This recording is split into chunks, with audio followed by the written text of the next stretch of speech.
What is going on, gamers? Aevatrex here, and today I'm going to be showing you one of the easier ways to farm the 57 shard dungeon without Mino. Now, if you've made it this far, I'm just going to assume that you have at least pretty decent heroes or pretty damn good heroes, because it's not very easy to get here without it. But let's go ahead and talk about the team. Now, before we talk about the team, let's take a look at the crests. Okay, now the most important one will be slowdown. Now, you don't necessarily have to have slowdown in every single hero, but for this example, I'm going to throw it on as many heroes as I can. So of course, Pumpkin Duke is going to have it. Druid as well is going to have it. Cupid is going to have it. Spirit Mage as well. And Ares. Now, Ares is going to be a very important part of this, and I'll explain to you why in just a second. Now, the very last hero that I'm going to use is actually not a very high level hero. It's Pixie, but you guess it. I'm basically going to be using Pixie because of the 5 of 8 slowdown. Not a very high skill level, and Pixie doesn't really do much damage, but she's mainly there for the slowdown, which might be a little overkill for this example since I have so many slowdown heroes, but it's just to show you that you can basically do it even if you don't have the highest of heroes. And of course, you know, the little extra heal does help. Make sure you bring your spells, most notably healing, or restoration. That's going to be one of the most important ones, as well as Guardian Angel, and I'll show you why in just a sec. Now, with this team, we're going to go ahead and jump right into the dungeon. So, it's widely known that the best way to start the dungeon is to drop a ranged hero over here by this mana mill, and then drop everybody else on top of them. We're going to be doing the same thing in this example, but it's going to be a little bit differently because of course Mino is not going to be destroying all of the buildings. Now, the reason I brought Ares specifically for this example is mainly for this Reaper right here. Reaper is usually the very last one standing, which is of course because it's the only flying hero and Mino can hit and all of that. But in this example, with Ares and Pumpkin Duke stacks, this Reaper should be no problem. He should be dead by the time that you come around this way. Now, on this drop order, the way that I'm going to drop my heroes, they're always going to go to this side first, which is going to give Ares more chance to proc on that Grizzly Reaper as well. Now, let's go ahead and get started. Now, I'm going to drop Spirit Mage. This is the first one I'm going to drop here. And Spirit Mage is important because Spirit Mage does shoot buildings, and that's really important. So let's go ahead and do it.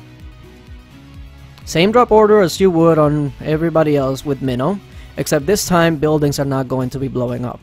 Now you see Ares is going to start proccing. He's building up stacks. Now the next proc should destroy this Reaper. There it is. Reaper is gone, so you don't have that to worry about. Now the main thing that you have to worry about is keeping your heroes alive, like this Spirit Mage right here. It's taking a ton of damage, but because I have this restoration, it's not a problem. Now the next thing is these bombs over here. You have to be careful with these bombs because any hero that's not flying like a Pumpkin Duke, like an Ares, can take a lot of bombs and die, which is why you want to keep your Guardian Angel handy. And after that is pretty much just wiping it up.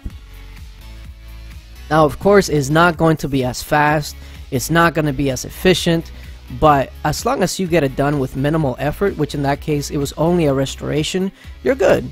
So let's go ahead and see it again. Now remember, the way that I drop right here, this Spirit Mage, it's going to always make the heroes go this way first, which gives Ares more chance to proc on this Reaper. Now you can try, if you don't have Ares, you can try with all the heroes that attack heroes like maybe Reaper and the like. But Ares is the one that I would definitely use in this case. So let's go ahead and see it again. Spirit Mage right here, drop everybody else. Wait for the slowdown to take effect. There we go. Now Spirit Mage is going to go away. Spirit Mage doesn't always have to go that way. Spirit Mage can sometimes stay back. But in this case, Spirit Mage is the one that you really want to watch the HP. And looks like Spirit Mage will be fine on this go around. And Ares has already taken out that Grizzly Reaper. And now you're in no danger of bombs. And now it's just a wipe. There it is again. No issues, no spells used. You take a lot more time. You probably take a good 25 to 30 seconds longer without Mino, but it's definitely doable with the right heroes. Now this team that I'm using is not a specific team that you have to use. I don't know your team, so you have to try out your own variations, but you don't have Mino, you can still farm this. There we go. Now let's go ahead and do it again just to show it one more time.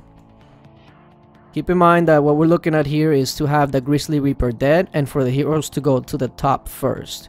So next proc, you see how the boss is done, but the Reaper wasn't dead, but because they went top, it gives Ares more chance to proc. So here we go. We're looking out for the bombs.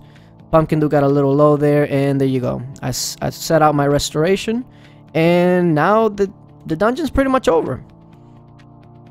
Now Ares kind of went up by himself over there, but these towers only have level 1 garrisons, so they're not really doing too much damage.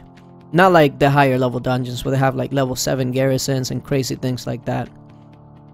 But Ares should be able to take care of this no problem.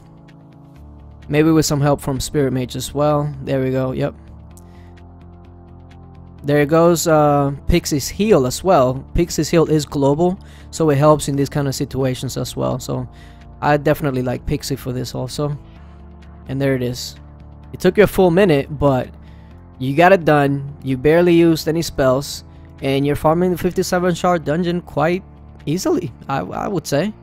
But yeah, if you guys have any other things that you guys might want to see me try to do, any other questions with things like this, let me know, and I'll make a video on it.